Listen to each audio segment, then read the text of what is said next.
Bonjour à tous, ici Crochet Solidaire pour l'enfance et aujourd'hui je vais vous faire un tuto sur les points de base que vous allez utiliser pour réaliser vos doudous. Donc on va commencer par la chaînette, ensuite on verra la maille serrée et enfin la maille coulée.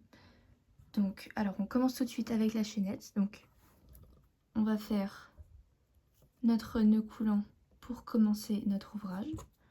Voilà. On le met sur notre crochet et alors, donc la chaînette c'est très simple, on fait un jeté et on le repasse dans la boucle, comme ceci. Et on va continuer plusieurs fois, 2, 3, 4, un jeté, on passe dans la boucle, 5, 6, 7, 8, 9 et 10. Et voilà. Très bien, alors maintenant on va voir la maille serrée. Donc on va commencer par la maille serrée dans le corps d'ouvrage, c'est-à-dire quand on a déjà travaillé plusieurs rangs à plat. Donc on a ici 3 rangs qui ont déjà été crochetés. Donc ce qu'on va faire pour commencer notre rang de maille serrée, on va faire une maille chaînette pour commencer le rang, c'est ce qui va donner cette hauteur à l'ouvrage. Et ensuite on va commencer nos 10 mailles serrées. Alors une maille serrée, on va venir piquer le crochet dans la première maille, sous les 2 brins, faire un jeté, sortir la boucle de la maille, faire un autre jeté et le passer dans les 2 boucles. Tout en faisant bien attention à garder une tension assez serrée, puisqu'on veut faire des peluches destinées à des enfants.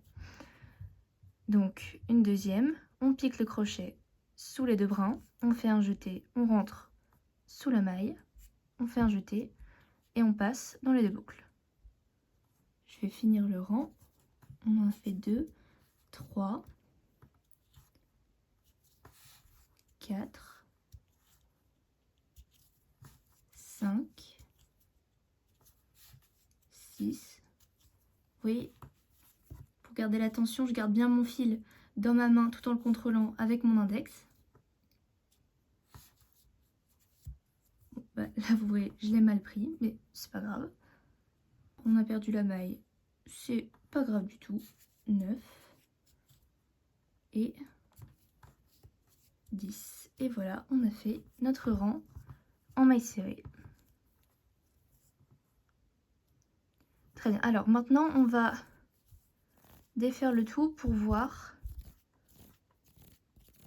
comment on procède avec les mailles serrées en début d'ouvrage, c'est-à-dire quand on va devoir crocheter des mailles serrées sur une chaînette. Donc ici, je refais mon nœud coulant. Je vais faire une chaînette de base de 3, 4, 5, 6, 7, 8, 9, 10. Alors ici, on va fonctionner comme pour un rang normal. On va faire une maille chaînette, une maille en l'air de plus. Donc ici, on en a 11 au total. Et donc ici, il y a plusieurs manières de procéder. La plus facile, ça va être de piquer le crochet. Donc ici, la forme des mailles serrées ne change pas. Donc le plus facile, ça va être de piquer le crochet dans le brin arrière de la chaînette. C'est-à-dire seulement le brin qui est le plus facile à atteindre. Et on fait notre maille serrée. Jeté, on passe, un autre jeté, on passe dans les 2 boucles. Mais quand on va crocheter en maille serrée seulement dans le brin arrière, la chaînette de départ, votre ouvrage va se retrouver un petit peu tourné. Donc ça va pas être un problème avec les patrons qu'on vous propose, mais si ça vous dérange, vous pouvez tout aussi bien faire vos mailles serrées en essayant de piquer dans les 2 mailles de la chaînette, mais c'est plus compliqué à atteindre, ça dépend évidemment de votre tension. Et donc voilà pour les mailles serrées dans une chaînette de départ. Donc je vais continuer.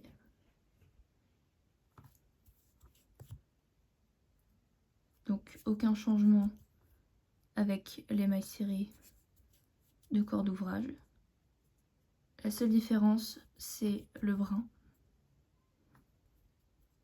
Et 10. Et voilà, on a fait notre premier rang. Et on est prêt. Là, vous voyez, elle se tourne un peu la chaînette, mais c'est pas un problème. Et on est prêt à recommencer notre deuxième rang en faisant une maille levée, une maille en l'air. Voilà, là j'ai continué sur quelques rangs et puis on voit que l'effet de spirale c'est déjà assez estompé, donc ça va pas être un problème pour le travail qu'on fait.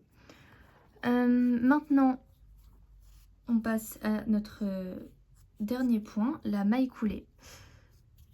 Alors la maille coulée, ça va être le point qui prend le moins de hauteur sur un ouvrage en crochet. Et donc c'est pour ça qu'on va l'utiliser plus sur des bords d'ouvrage, parce que c'est assez compliqué de recrocheter dessus. On peut l'utiliser pour avoir un effet en côte, mais c'est pas ce qu'on recherche ici. Donc on va commencer notre rang, donc on fait une maille en l'air comme d'habitude.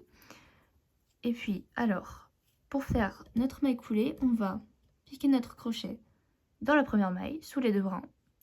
On va faire un jeté, on le passe sous la boucle, et là où quand on fait une maille serrée, on fait un autre jeté et on la passe dedans, là on ne va pas faire de jeté. En fait, on va garder notre boucle et on va la repasser dans celle qu'on avait faite avant. Donc en fait, c'est comme une maille serrée, sauf qu'on n'a qu'un seul jeté. Donc je fais une deuxième, je passe sous les deux brins, je fais mon unique jeté, je le passe là, puis là.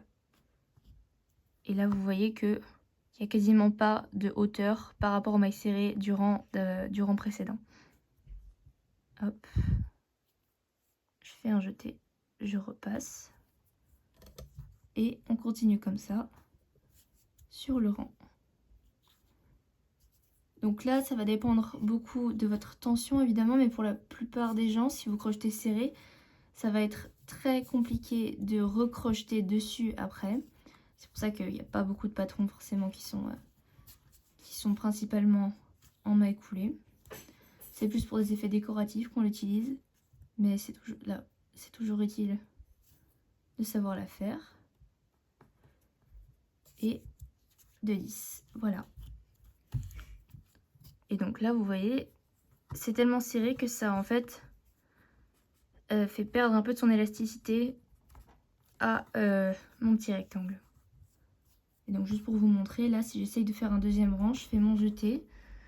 Mais ça va pas être trop possible de passer dans les rangs parce que c'est extrêmement serré. Et voilà, c'est la fin de ce tutoriel. Maintenant, vous savez faire les points vraiment de base du crochet. Merci beaucoup d'avoir regardé et à bientôt.